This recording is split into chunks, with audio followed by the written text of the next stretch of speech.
다음 중 아래 시트에서 부서별 인원수를 구하기 위하여 H 세 번째 셀에 입력되는 배열 수식으로 옳지 않은 것은. 자, 왼쪽에 이렇게 표가 나와 있고요. 오른쪽에는 부서별 인원수를 계산하는 이제 표가 나와 있습니다. 개발 1부는 3명이고 개발 2부는 1명이다. 자, 개발 1부는 하나, 둘, 셋, 3명이 있네요. 그죠? 자, 이런 식으로 건수를 구해서 여기서 표시가 될 수 있도록 해야 되고, 배열 수식을 이용을 해라. 그렇게 나왔습니다. 자, 일단은 배열 수식이 무엇인지 다시 한번 설명을 드리겠습니다. 자, 배열 수식을 왜 이용을 하냐면은, 조건이 여러 개 있을 때, 다중 조건을 처리할 때 쉬운 방법이 배열 수식 방식이에요. 자, 예시 한번 보도록 하겠습니다. 자, 조건이 한 개일 때는 굳이 배열 수식을 이용할 필요는 없습니다. 자, 조건이 한 개일 때는 뭐 썸이프 정도 이용을 해도 충분히 계산이 되겠죠.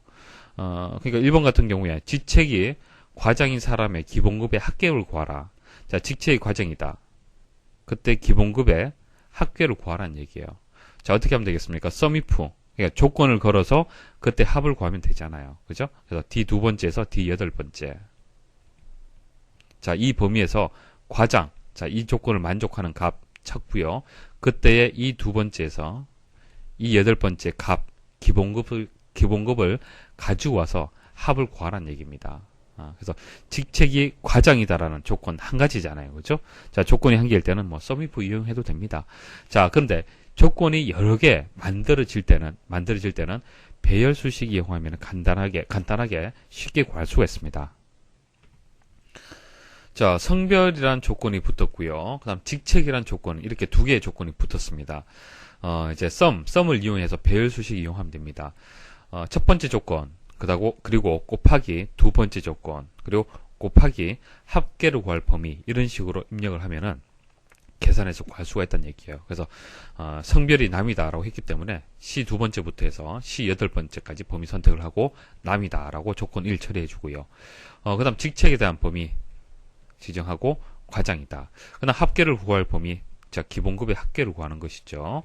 자, 이런 식으로 곱하기로 해서 조건과 합계를 구할 범위를 정해 주시면 되는 겁니다. 자, 조건이 3개다.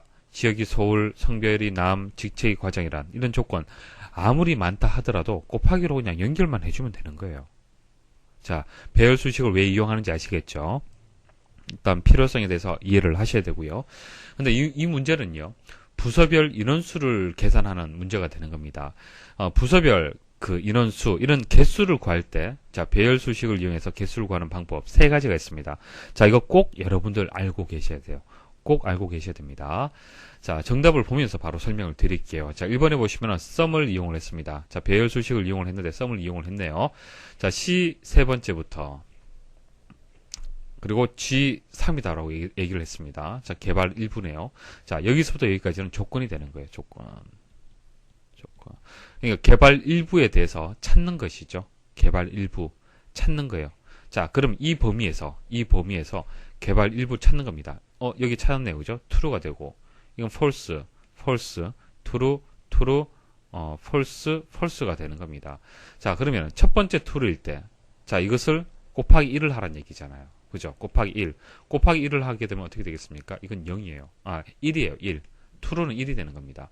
false인 경우에는 0이 되는 거예요. false는 0, true는 1이라고 보시면 됩니다. 자, 이런 식으로 쭉 계산을 하면요. false일 때는 0이 되고, true일 때는 1이 됩니다. 자, 이렇게 해서 1, 0, 0, 1, 1, 0, 0이 되고, 썸으로 마지막에 계산이 돼요. 자, 합을 구하기 때문에 이것은 3이 되는 것이죠. 그래서 결과 3이 만들어지는 겁니다. 이해하시겠습니까?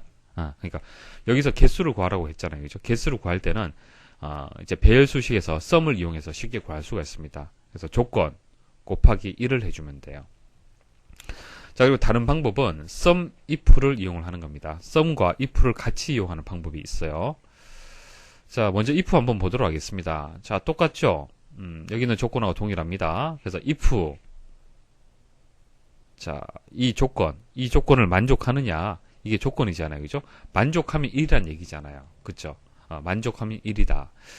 그러면 여기서부터 여기까지 개발 1부인 경우에는 1로 반환이 된다는 얘기입니다. 그래서 1 이렇게 되는 거예요. 그리고 마지막이 뭡니까?